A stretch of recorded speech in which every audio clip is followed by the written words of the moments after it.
Hello and welcome to Entirely English. Entirely English is an online English school where we teach English as a foreign language, and the Entirely English YouTube channel is for explaining more about the British culture to those people who are interested, perhaps people who are planning to immigrate into Britain. It's a good idea to know the rituals and customs, particularly about manners.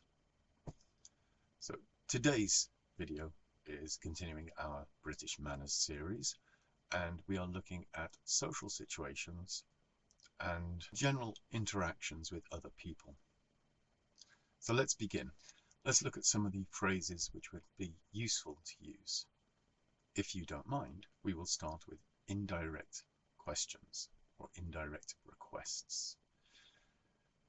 Now, you can say to somebody, open the window, and that's an imperative. It is an instruction telling them to do something. If you say, please open the window, or open the window, please, that is a request, a polite request. Now, using indirect speech, you can make it softer, gentler, friendlier, and avoid any confrontations, because remember, British manners are about avoiding confrontations and being considerate of other people. So a key phrase we use is, would you mind? Would you mind opening the window?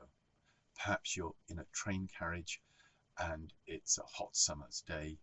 You don't just open the window, you ask the other people in your compartment, would you mind if I open the window? Or would you mind opening the window? Would you mind opening the window is asking the other person to do it. Maybe they're closer to it. And would you mind if I open the window? Or would you mind me opening the window? Is I'm going to do it with your permission. And it just makes it gentler. It is asking them for their opinions. Now this can get confusing because not everybody is well educated. The correct response to would you mind, if you agree with the person doing the action, is no. Literally, no, I don't mind. No, it doesn't cause me a problem. Some people, though, as I said, are not aware. Maybe they're from another culture. I don't know. Maybe they're just badly educated. But they might say yes, meaning yes, you can open the window. But actually that means yes, I would mind. So then you would sit in your seat on the train carriage, in our example, and not do anything. If they give you a strange look, a look that says, well, why aren't you opening the window? If you've said, would you mind if I open the window? Then you can say, oh, is it okay if I open the window? And make it a more precise question. And then they'd say, no, go ahead. All right, I hope that makes sense. We always ask this, would you mind, do you mind? Meaning, does it cause you a problem? Would it cause you discomfort? But the would you mind is very important. Don't just do things. Do you mind? Would you mind? It's like saying, is it okay if I do something? Or is it okay for you if this thing is done? So another key phrase is, of course, excuse me. And sorry. I did mention in the previous video I would talk about apologizing. Now, in Britain, we are renowned for apologizing. It is so instinctive. Again, it's this avoiding confrontation. So if you're walking down the street and somebody bumps into you, if it's an English person, you'll both say sorry. If you're standing at the side of the road and somebody bumps into you, you might also say sorry, even though it's obviously not your fault. If that person walks on and doesn't say anything, you might say sorry, like remember your manners. It's a blunt hint, but it's so instinctive. The other day, as I was going out of the office here, I banged my knee on the door and I apologized to the door. That doesn't make any sense, does it? But it was automatic. Really, I shouldn't have apologized. The door started it. It was the one that wanted the fight. It's really instinctive, this sorry. I suppose as it's instinctive, a lot of the time you can presume it's not meant, but it is automatic politeness. Likewise, if you're in a bar, here's the difference between excuse me and sorry. If you want to get to the bar in a pub, You'd say to somebody, excuse me, and I think it's the same in most European countries, excuse. It just means, would you mind moving so I can get past? Or does it bother you if I squeeze past? If the pub is really packed, lots of people, and you have to push through, then you'd say, sorry, I apologise for my behaviour, but I need my drink. And we use sorry as a shortened version of I didn't hear you. So if you're on the phone with somebody, I suppose mobile phones, we do that now, maybe you have a bad connection and they say something and you just hear, and you say sorry, and they know that this is a short version of sorry, I didn't hear you, and they would repeat what they said. So sorry has become in that situation a short version of saying I didn't hear you, please repeat. Now I mentioned bars. I'm going to do another video on bar etiquette. It's going to be a short one because I will link it into somebody else's video, which is very good. So let's skip that for now. Also, we say sorry or excuse me when we sneeze. Now, sneezing in public, very important. If you feel the sneeze coming on, cover your mouth, cover your nose, and then say sorry immediately. Excuse me. Sorry, excuse me. And most people, you possibly are aware of this, would say bless you. And that's a nice response, and that ends the situation. Bless you goes back way into the Middle Ages when people sneezed. It was thought that a demon or a devil was trying to get into your brain, into your soul, through your nose, and sneezing was your body's way of rejecting it, fighting against it. So God bless you, or bless you, meant God protect you from that imp. We still use it now. It's just an automatic response. Somebody sneezes, you say bless you, they say thank you. Excuse me, bless you, thank you. Little conversation. Coughing's kind of different. Again, cover your mouth. Cover your mouth. Don't put your spit everywhere because that's going to cause conflict. And unfortunately, there's nothing like bless you in a response to that. You talk to somebody, excuse me, and that's it. Continue. They might say that's all right, but there's no set thing like the bless you to go with that. As it's sneezing like this, obviously in the coronavirus time they told us to do that, which is just strange, and you end up with an elbow full of mucus, which is pretty gross. After you do that, you get a handful of mucus and wipe away your trousers. So have a handkerchief or tissue with you. And of course, in any situation, well, ever, but particularly if you are obvious to people, if people can see you, never pick your nose. It is disgusting. It's something that children are taught not to do. Automatic reaction, you see the monkeys doing it, finger up the nose, there's something up there. But no, adults should not be doing that. Again, it's something I've seen quite often in Korean drama. Somebody stood there talking to somebody and then the finger goes up the nose and they're rooting around, searching for golden treasure. Yeah. And there's a video, I'll see if I can find it, I might put the clip in, of some politician in the House of Commons, House of Parliament, I think, picking his nose, and the TV cameras zoomed in on him because it's so disgusting. Anyway, let's get more focused into our social situation. We've had our dinner dating before, so I've touched on this and I'll mention it again. Dinner dating videos up there. Now, manners in social situations, maybe at a party, meetings, gatherings between speeches in a conference, anything like that. It is worth noting that in recent years, I'll say late recent decades actually, the class barrier and the social barrier has collapsed. So there's no problem with talking to people of a different social class or a different gender to you. It's not frowned upon anymore.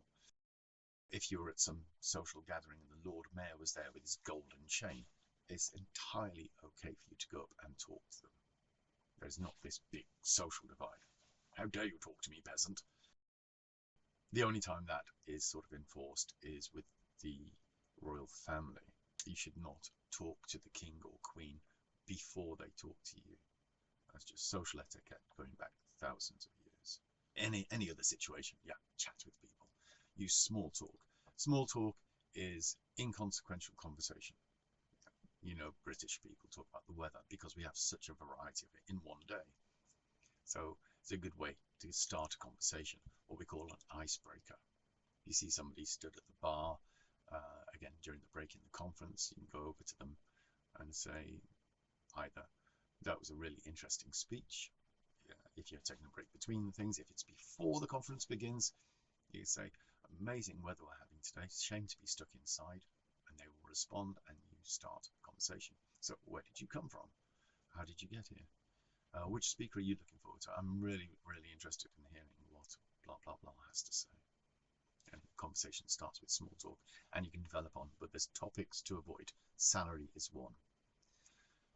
Second one is, well, people say relationship status, that you shouldn't ask somebody if they're married or have a girlfriend or boyfriend. In one respect, I can understand this, because if you see a woman at the bar and you go to talk to her, just being sociable, and you say, are you married? Have you got a boyfriend? It sounds like you're coming on to her, like you're interested, and then they walk away from you maybe, or you might get into a situation you want to avoid. So it is good to avoid that unless it comes up in conversation. Again, talking about, how did you get to the conference? Did you drive or come by train? You drove. Oh, where from? Scotland. My gosh, that's a long journey. Were you alone? Oh, your husband came with you. Where is he? I can't see him. So don't just go over to somebody and say, oh, are you married? Are you single? It's got different connotations. And as I said before, religion is one to avoid. It can cause all sorts of problems. So don't say, like, what religion are you? How many gods do you have? Well, if it comes up naturally in conversation, you might blunder into it. You say, oh, that's an interesting hat. And they say, it's not a hat, it is a turban. I say, oh, really? What's a turban? And they say, it's part of my religion, I am Sikh. Oh my gosh, sorry, I have no idea. I don't know what a Sikh is. Can you tell me about it? And if they are very religious, they will be happy to tell you. And it could start an entire conversation, could increase your networking. So if it happens by chance, you can follow it through. If obviously they look like they're offended, you just apologize. Say, sorry, I have no idea. So what did you think of Johnson's speech? Bang, redirect your conversation. But don't raise the subject of religion. Don't say, you're a heathen. You shall burn in hell. That's not going to get you any friends. I'm sick. Oh dear. Hope it's not contagious. Perhaps you want to come back when you're better. I do not comprehend the gist of your conversation. You said you were sick. No. My religion is sick. But on that subject, humour does play a significant role in British conversation. This can be self-deprecating humour, it can be puns, witty comments, and often insults. Good friends will insult each other. It's one of those things. And if you are new to the country or new to an environment, it's not a good idea to jump onto that immediately. If you're in a bar with one of your work colleagues, you've just moved to the country, you're sitting at a table, and somebody comes in, and your companion, your colleague says, hey, ugly mug, come here. And the guy comes over and they're laughing and joking. You should not call that person ugly mug. Wait for them to be introduced by name. If you call them ugly mug, it could cause a fight. What do you call me? Even though he's just been called that. You need to wait, view the situations, get to know the people until you can do that sort of thing. You know, these are good friends who are going for that, insulting each other because they know it's a joke. If you're a relative stranger, then it's not a joke. So play it by ear. Wait until you feel that camaraderie between you and the other people before you start trying that. So I've touched on pubs there. I'm going to, as I said, I think the next video is going to be pub etiquette. There are lots of unwritten rules, but it's going to be a fairly short video, I'm sure. Unlike this one, which needs editing down. Now, if you have enjoyed this, please remember to like. It helps the YouTube algorithms and makes me feel good. And if you want to keep up to date with these or follow what I'm doing, maybe the new topics could be of interest to you, click the subscribe button so you're constantly updated. And something I haven't mentioned before, because it didn't occur to me, I only just learned about this recently, is sharing. So, indirect question. If you know somebody who would benefit from these videos or might enjoy them, would you mind sharing them with that person? It would help the channel, enable me to keep doing these things. If we can get some more followers, more subscribers, more views.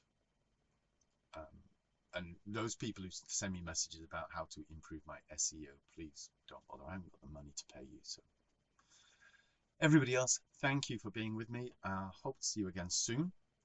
Within the next week, I'll get the next video up. All right? So have a great week. Take care. Bye-bye for now.